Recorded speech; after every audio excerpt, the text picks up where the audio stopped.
a highway, then heaven is a bus stop. Been waiting for a minute there, but has it been forever? 'Cause dying don't agree with me. Hey, this is our primer for Damn the Man Save the Music from designer Hannah Schaffer and illustrator Evan Rolland, published by Make Big Things. The game was successfully kickstarted and is available for purchase from Make Big Things or from your friendly local game store. And we'll have links to how to purchase it on the show notes and on the website at boardghost.com. To play, you'll need the rulebook, printouts of the character sheets, some index cards, a deck of standard playing cards with the jokers removed, 3 to 4 six-sided die, 3 to 4 black, 3 to 4 white, and 4 to 5 players. So this is a GM'd game, lightly GM'd, but you have a facilitator that helps guide the other players through the story. The game is built to be played in about 3 hours, including setup and with some breaks. The theme is a call to the 90s record store movies like Empire Records and High Fidelity. You guys play a crew of indie record store employees trying to save your store from impending doom. And the game plays out over the course of a single day. So the premise is you've got one day to keep things rolling and overcome the obstacles that, if left unchecked, will mean the end of the store. So for setup, you create your characters by picking a character type. Then you work out your character's info, name, age, how long they've worked at the store, how they dress, what song/genre they're into, or band. Lastly, they determine their character's goal, is they have an urgent desire that they need to fulfill today. The next step is character relationships. So you're going to establish a relationship with the person to your right and a person to your left as a player. And then you'll kind of look for things that pack emotional punch. And there's some questions the facilitator can help ask and other players can help ask. After character setup, you will define the boss of the store and the big shot that is coming to the store on that day. And you're going to give them both some backstory. And all of this is done with question prompts that are provided in the rules. Lastly, you're going to draw a card from the playing card deck. And based on that suit, you're going to define the main trouble. So there are 4 areas that trouble can come from, each corresponding to a playing card suit. So clubs is community trouble, diamonds is money trouble, hearts is morale trouble, and spades is boss trouble. So some problem with the boss that you got to help him with. And so the card you draw in setup sets that trouble at level 3 to start off, and the other suits are set at trouble 1. So these are what these levels of trouble mean. 1 is like concern on the horizon. You don't really worry about it. It's small potatoes. 2 is a pesky problem. So something that's starting to be in the background. 3 is a serious problem, something that's starting to be in the forefront and could cause bigger issues. 4 is a full-on nightmare problem, like something really terrible that may not be fixable. And 5 is just straight total anarchy and collapse, like things are teetering on the edge of complete destruction and falling apart.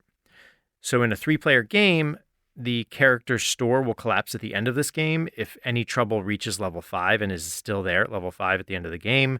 And in a 4-character game, so that means 4 characters in the GM or facilitator, the store will collapse if any trouble is at a level 6. So the facilitator describes what happened the day before in terms of trouble to sort of explain that level 3 trouble, and then you're ready to start your day and the game. So the game is played starting with an opening montage.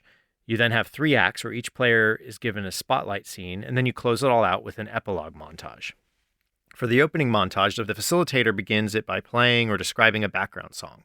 As the song plays, the facilitator will place each character in the scene and ask questions to draw out what they're thinking and feeling as that scene is playing out. Players can also interact with one another and describe what they're doing. This is going to be a few minutes of opening montage. Then you get into Act 1. The facilitator sets the scene by saying who the spotlight character is and then delegates a task to that character, using the boss or the big shot usually to delegate those tasks. The spotlight character then chooses their game plan for that scene. What they choose will frame their actions in the scene, and they have 3 options. They can double down, they can take a moment, or they can shoot for their goal. So doubling down is wanting to really shine and do what you can to help the store and just really try to complete the task. Taking a moment is giving attention to a relationship that may be fractured or fracturing. You can give some time to the task, but it's not a priority. And then lastly, shooting for your goal. That's trying to tackle your personal goal at the same time as dealing with the task. So you role play out this scene with a facilitator and other characters interacting with you. And at some point, you're going to come to a moment of resolution or conflict where you have to make a decision. And this is when you go to the dice. So for rolling, the facilitator is going to roll for the man.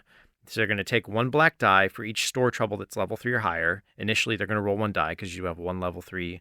So every time one of those other troubles go up, you'll get another die. The player will take one white die. Then you both roll, the black die and the white die, and you take the highest number from the die. You don't combine the dice or anything. You just take the highest number rolled from white and the highest number rolled from black and compare it. If the player's roll is higher than the man's roll, they win, the player wins, and they get to narrate their success at the task. If the player's roll is lower, then they lose, and the facilitator describes the failure at the task and draws another trouble card based on that suit, increases the trouble by 1. If the dice are tied, the task rides. It means it becomes a problem of later players that could either become more failure if they can't deal with it, or maybe if they're successful, they'll be able to just extra deal with that task as well. And you're going to write a question on a card to describe this unresolved problem. So there are a few things that alter roles for the players. If you have a cool relationship with another character, you can describe how that character jumps in and helps you to do a reroll. If you double down, you get to roll 2 white dice instead of 1. If you took a moment, you can discuss if your scene helped you go from uncool to cool with another character, which means they could potentially help you later. If you shot for your goal, you'll need to beat the man's roll twice, once for your task and once for your goal. And you're going to decide which die you roll is task and which one's goal. So friends can help out with either roll.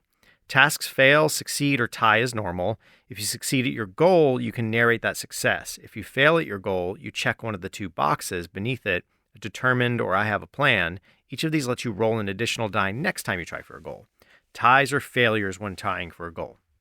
So, rundown of an act. Each player gets a scene where they're given a task, choose how they'll approach the task, role play it till you reach a resolution, roll and play out the results, being sure to flip a trouble card if there is failure. At the end of Act 1 or in Act 2, another trouble card hits the store. So you're going to flip over a card at the end of each of these acts and add it to the tally, and collaboratively narrate how this trouble manifests. At the end of Act 3, you'll move right into the epilogue. Epilogue is a last chance to complete goals, or not, tie up any loose ends in the relationships, and narrate outcomes for the store. The epilogue is played out as a montage, with each player getting 2 brief scenes, starting with the facilitator again playing or describing a song and setting the opening shot. Then the players can narrate a couple scenes based on prompts provided.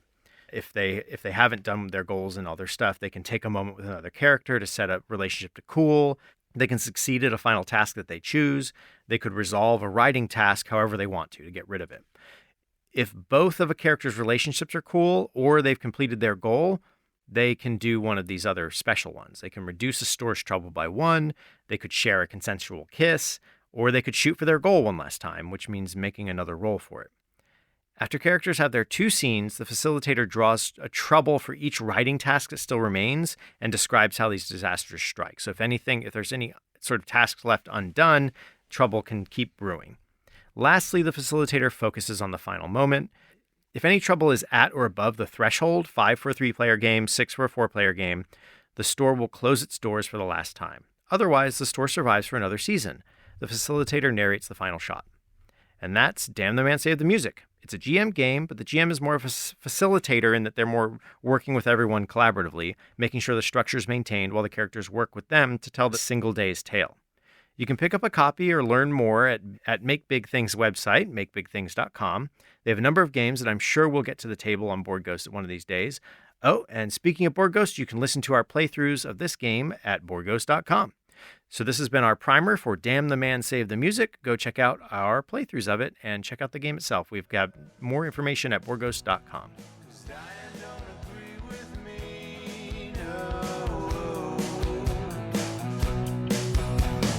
Dying don't agree with me.